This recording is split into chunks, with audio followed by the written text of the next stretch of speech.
Welcome to Women's Broadcast Television Network, again here in a beautiful tropical setting. And I have a very special guest for you today. Her name is Noelle, known as Noelle, who has had a very vibrant life. She is in her, as you'll see, in her mid-60s, and she is so vibrant in her life that I would like to find out the secrets of her life. And later on, we will invite her beloved partner, Ken, to give us some insights into his life and their life together, how they keep it on top of things.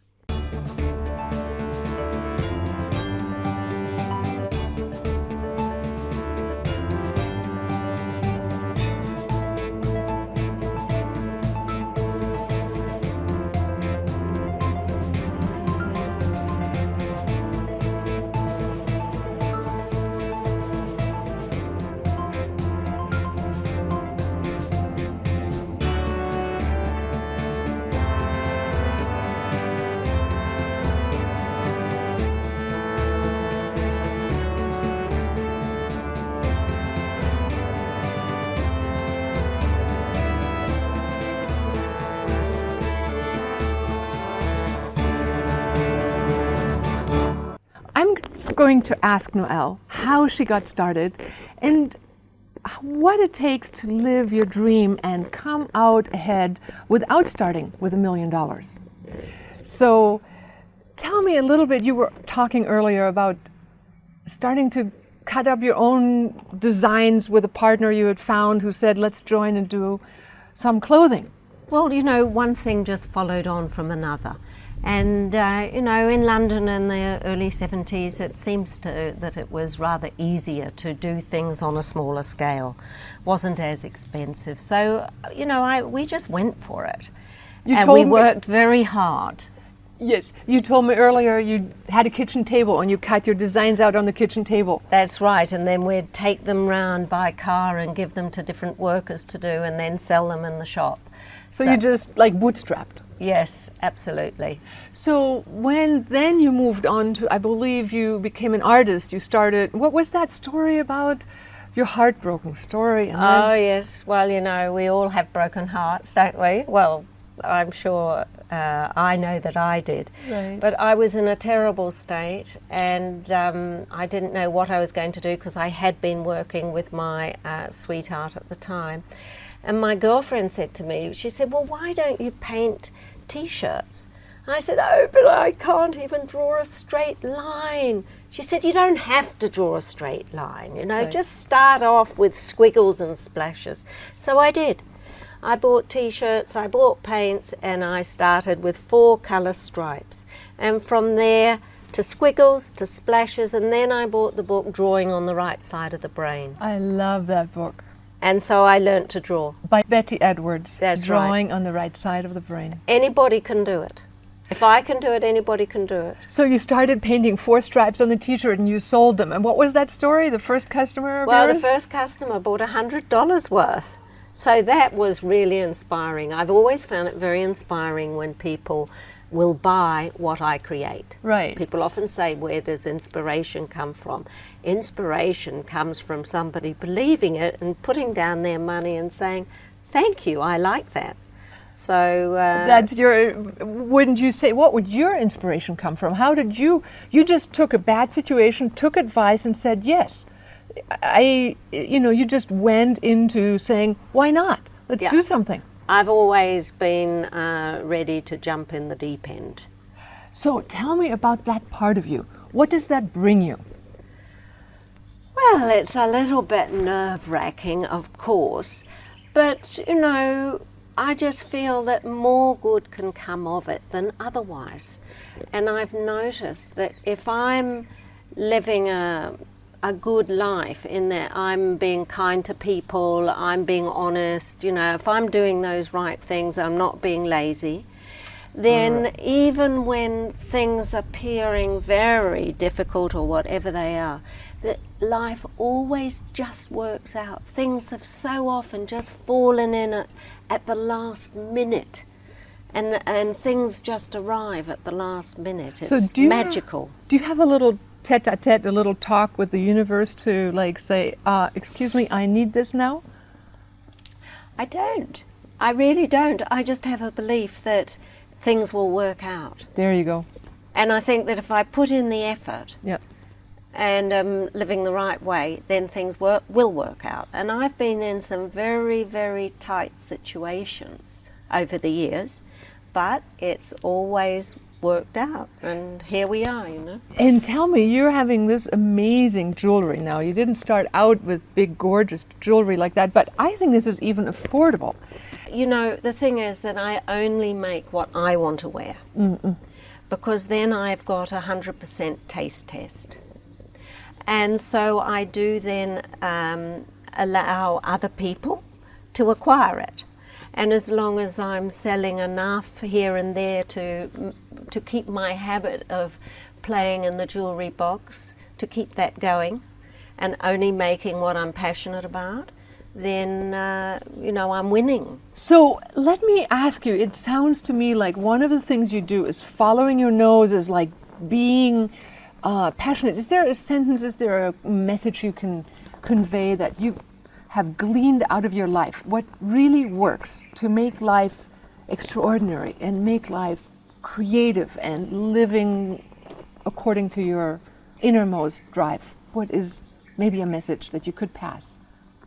Well, you know, spontaneously, as you say that, I think, don't take yourself too seriously. Ah, okay. No, I think that, you know, don't take too many things personally. Okay. It's not always all about you, even if it's a direct thing. It could be somebody else's transference, you know. Really be willing to work on one's own self-development.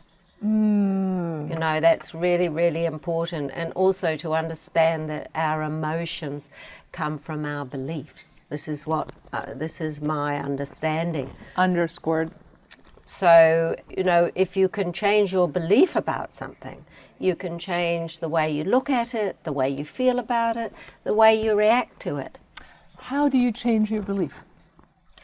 Well, first of all, you have to look very deeply to find out where that belief came from. So what belief you actually have. Find out what belief you actually have. If you're feeling strongly about something, that's a trigger. Yeah. Look to see, ask yourself questions, go back and back to see where that trigger first came in, where you can first locate it. And then, you know, say, what's my belief around it? Is this a belief that serves me? That's a good one. So go into your emotional body and find out what it is that you're feeling. So find out, sort of scanning your emotional body, getting more and more in touch. At first, some people may say, you know, I don't know, what am I feeling? I'm upset. Well, you dive into your body, you do what psychotherapists call body-centered psychotherapy. You scan where in your body you're feeling certain things. And then you become aware of a field of energy around you. And with that, like Noelle says, dive into when you might have encountered a sense of trigger or a belief that brings that feeling about. It feels so right. But is it? And then you go into, when did that first start? It might have been when the dad said, oh, you can't draw, or I don't understand what you're saying. Speak clearly. That gave us the idea that we weren't good enough, or whatever. And then start working on it and ask yourself, do you want to keep it beautiful? So you are willing to question yourself. You're willing to be feeling yourself. And you're willing to be trying something out that you have never done before. Yes. But see, if you say yes, if you just go, give us one more snippet. Like, for example, how can someone start in their daily life? They don't have $1 million, but they would like to start doing something. How can they live their passion? Or how do they even get to find out what that is? Well, that's it. You have to discover what it is that you are passionate about. And so then you just have to really think, well, what makes me excited? And do something that makes you excited, and then try and find a way to bring more of that into your life. And so then if there's something that you really want to do, you just got to start with a small step, because life somehow often magically brings you these things. I remember when we started the jewellery, I had met somebody who was selling stones, and we didn't have a lot of money or anything like that. And I called him up and I said, "Oh, you know, you've got some stones. You're here at the moment. Can we see some?" And I said to him, "Well, you know, there's a lot that I could love here, but you know, are you open to trade? I do a lot of barter." You do? I do a lot of barter. I like to trade and barter, and I've been doing that for a very long time. And you know, if you do something, there's always something you can barter for, whether or not it's your time, your assistance, something you're making, so you can barter. And he said to me, "Well, I'd like a nice big painting," and he said, a $3,000 painting, he said, "and I'd like it within a year. And you can have $3,000 worth of gems and stones." And that got us really going. It meant that we had a whole lot to play with, to get excited about. And as it happened, I had a painting that I'd done not long before that was exactly what he fell in love with. So he didn't even have to wait the year. But it so touched my heart that he was willing to really, he said, "I believe in you." And, you know, he saw my paintings, he had seen them before. And, you know, there was that level of trust. And because I'm a trustworthy person, I believe in sticking to my word. Yes. It's really important to me. Then, you know, trust comes. So if I could summarize, now we'll summarize a few points that I've gleaned from you. One was, put in your effort, dream, be passionate, figure out what that is, be honest, be a good person, be kind, and be worthy, because when you feel that you are a good person, you also subconsciously believe you're worthy of getting something, like a good streak of luck. Life will bring it to you if you believe in yourself and you pay it forward by being good, kind, giving, considerate, not to the degree of becoming a doormat, but to the degree of feeling that you really trust putting yourself out there and knowing you're a good person. The universe will give you back. And so for today, I would like to thank you for having answered some very precious questions very honestly.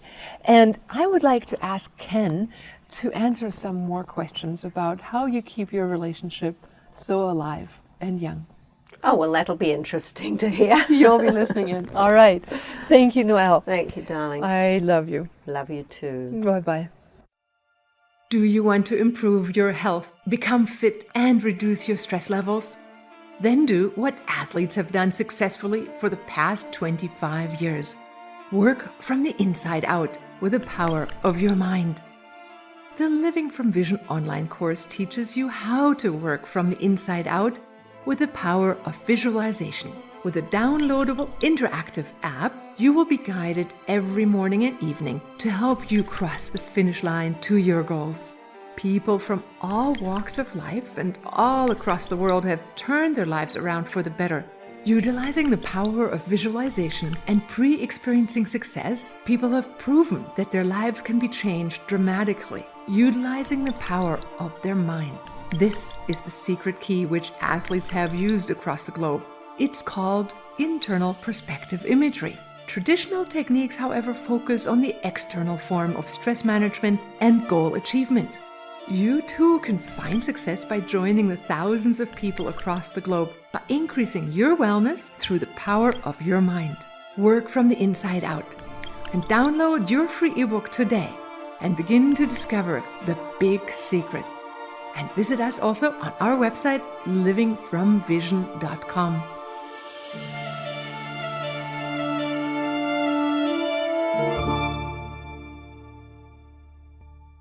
So I would like to invite you to the next segment of this interview with the husband of Noelle's.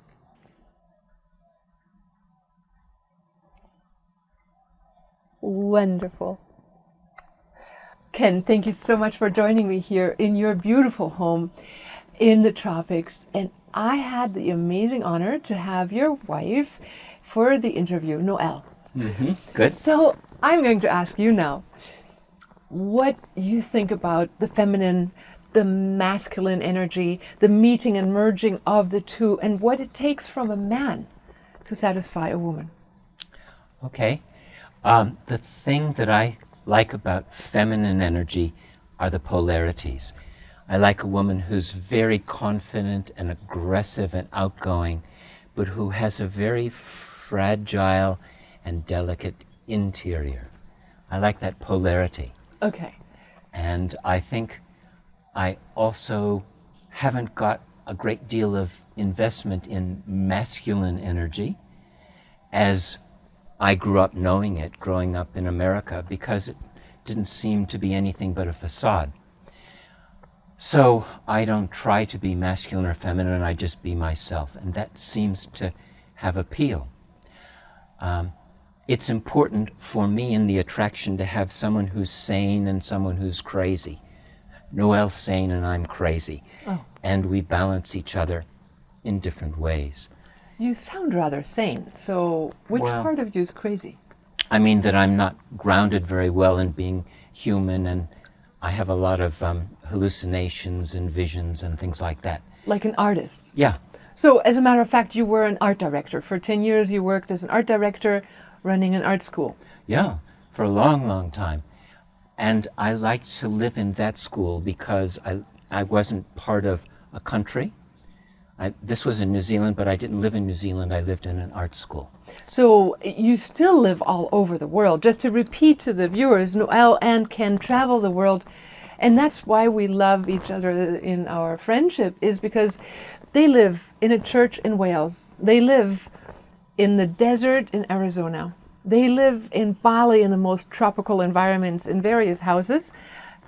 And they live in New Zealand, right across from the most stunning ocean view. Yes. So when I met Noelle, she said, "What do you want from me?" And I said, "I want to marry Chase."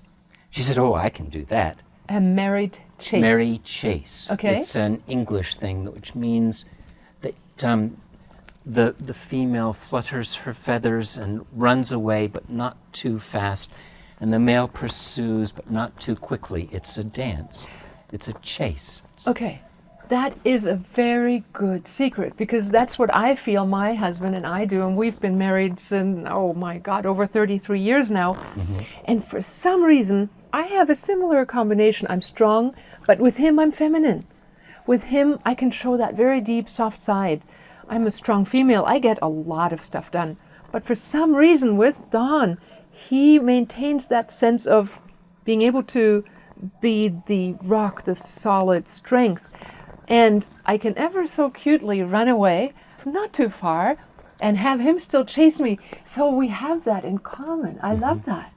But you have to be a good guardian of the fragile and delicate side. Okay. Because it's so easy to take someone's fragility and use it against them. And you have to be a guardian rather than a violator of gentleness. And in other words, if you allow a safe space for the female to be that fragile, that's when she offers it. Yes. So you're a really good safe space. At the same time, you pursue, but not too hard. You're gentle and respectful to the feminine as an equal counterpart, not falling prey to that illusionary mindset that men just have got all of it together. The alpha male. Right. I find nothing more offensive and boring than someone who needs to dominate me, a woman, anyone. Yeah. Dominance isn't a game that appeals to me at all. Right. I like a dance of equals. So therefore, I love your long hair, and I know you don't always wear it like this, but I'm so grateful you did for today. And your amazing Paul Ropp outfit and your stunning jewelry. You are the epitome of a dream come true for me. Thank you. You're so sweet. I also like a woman who says what she wants and likes, which you always do, which Noelle does. I don't like the demure, passive girl. I remember the first time I met Noelle, we spent hours looking at an art gallery, and I said, well, we must get together again soon. And she said, what are you doing now?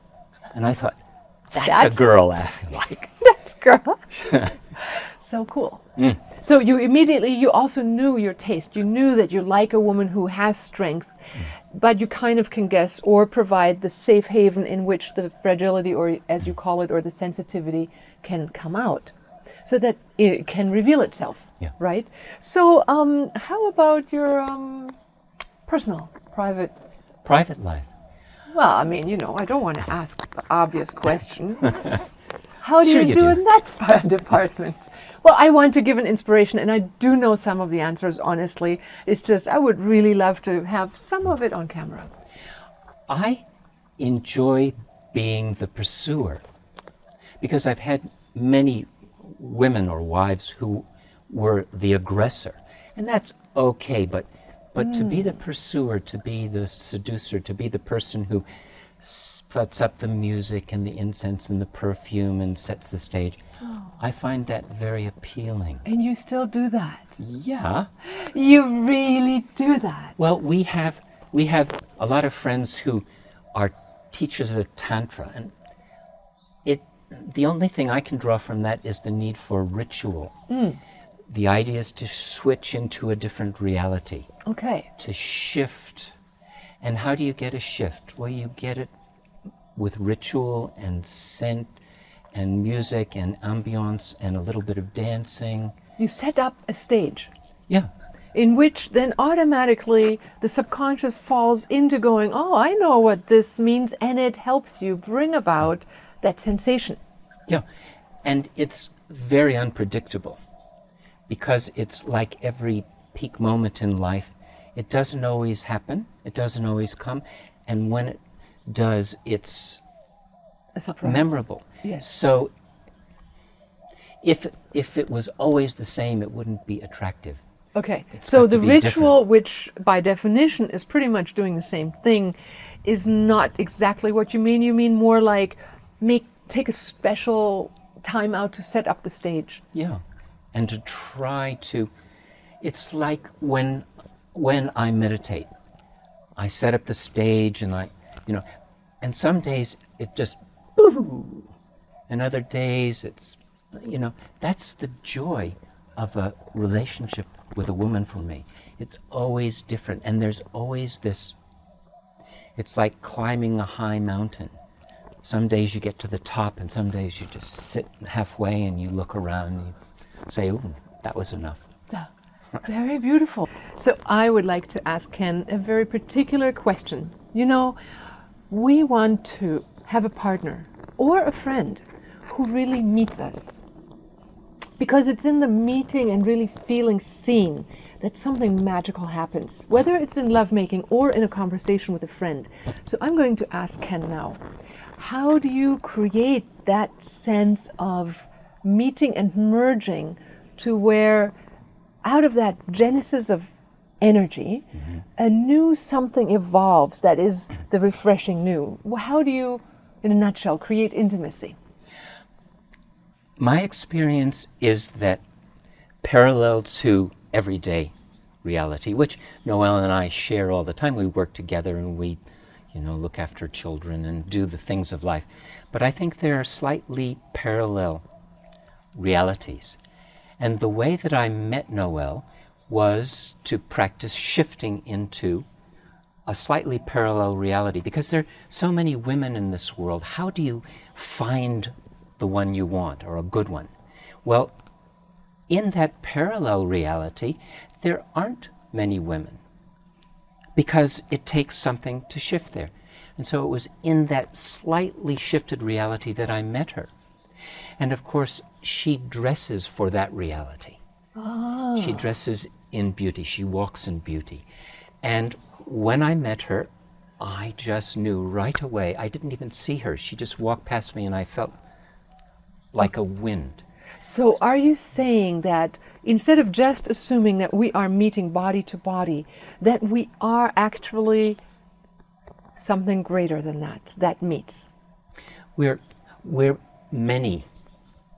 Some are greater, some are smaller. I'm not too fixed on high and low, different, other.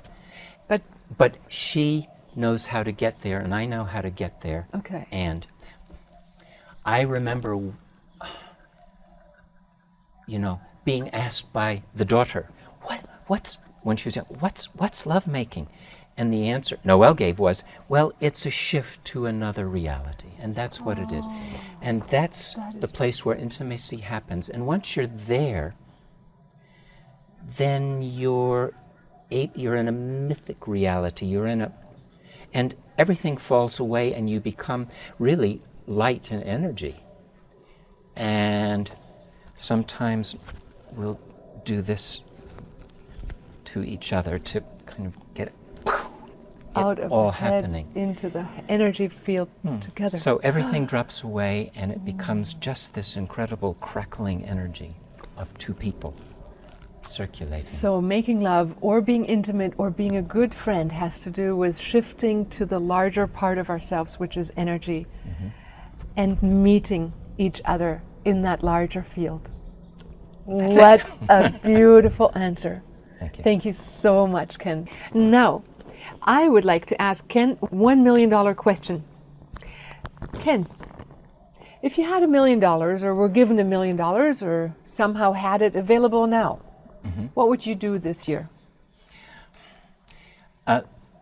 When I was very little, we were very poor, and my mother saved for 2 weeks to buy me some colored pencils. They only cost $2.70, but they were for me a miracle gift. So the gifts I would give to myself aren't really dependent on money, I'm afraid. I would have someone carry my suitcases at the airport. What else? I don't know. I have everything I want without money. Once I was in Mexico, and I was so broke that I had only 2 quarters. I had 50 cents. And I met someone who was playing with these cents, and he said, this quarter and this quarter, these are 2 souls. These are your souls, and I'm paying with your souls. So the point is that you can project yourself into things that have no value or are very valuable. This house was built out of mirrors and illusion. It's nothing. It's bits of artistry. So I don't need $1 million. Beautiful. Sorry. I love that answer.